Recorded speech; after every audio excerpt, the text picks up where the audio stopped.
ആരാ ഇത്? സീക്കിയോ? നിന്നെ ഈ വഴിക്കൊന്നും കാണാനില്ലല്ലോടാ. സമയം കിട്ടണ്ടേ മറിയാമ്മ ചേർത്തി?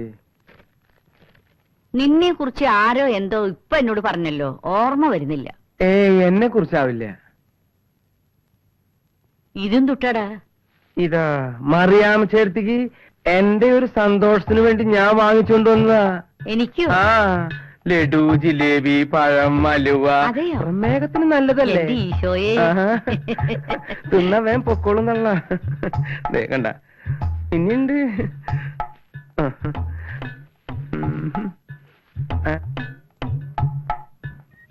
ആളുകൾ പറയുന്ന പോലെയൊന്നല്ല, നീ നല്ല സ്നേഹമുള്ളവന്. നിന്നെ കുറിച്ച് ആരോ എന്തോ പറഞ്ഞല്ലോ, ആരാണെന്ന് ഓർമ്മ വരുന്നില്ല. ഗൾഫിൽ നിന്ന് മക്കളുടെ കത്തും പണമൊക്കെ വരുന്നില്ലേ? 3 അവന്മാരും കൂടി ഗൾഫിൽ പോയിട്ട് കിടക്കുക. പെണ്ണ് നോക്കണമെന്നും പറഞ്ഞ് ആഴ്ചയിൽ ഓരോ കത്തയക്ക. കെട്ടിച്ചാ പിന്നെ അവന്മാരെ ഭാര്യമാര് പറയുന്നത് കേട്ട് നടക്കും. വിഷം വെച്ചാ മതി. അത് പിന്നെ എനിക്ക് അറിഞ്ഞൂടെ? അതുകൊണ്ടല്ലേ ഞാൻ അവരെ കൊണ്ട് പെണ്ണ് കെട്ടിക്കാത്തത്.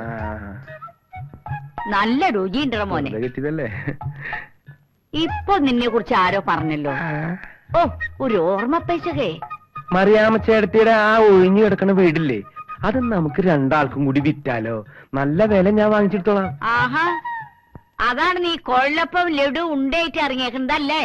അതാണ് ഞാൻ കുറച്ചു നേരമായിട്ട് ഓർത്തോണ്ടിരിക്കുന്നത്. ആ പുരുഷോത്തമൻ പിള്ള നിന്നെ കുറിച്ച് ഇപ്പൊ പറഞ്ഞിറങ്ങിയതേ ഉള്ളൂ. നീയാണ് എന്റെ വീടും പറമ്പും വിൽക്കാണ്ടെന്ന് പറഞ്ഞു നടക്കുന്നതല്ലേ? ഇറങ്ങടെ വലിയ അതൊക്കെ അവിടെ ഇരുന്നോട്ടെ.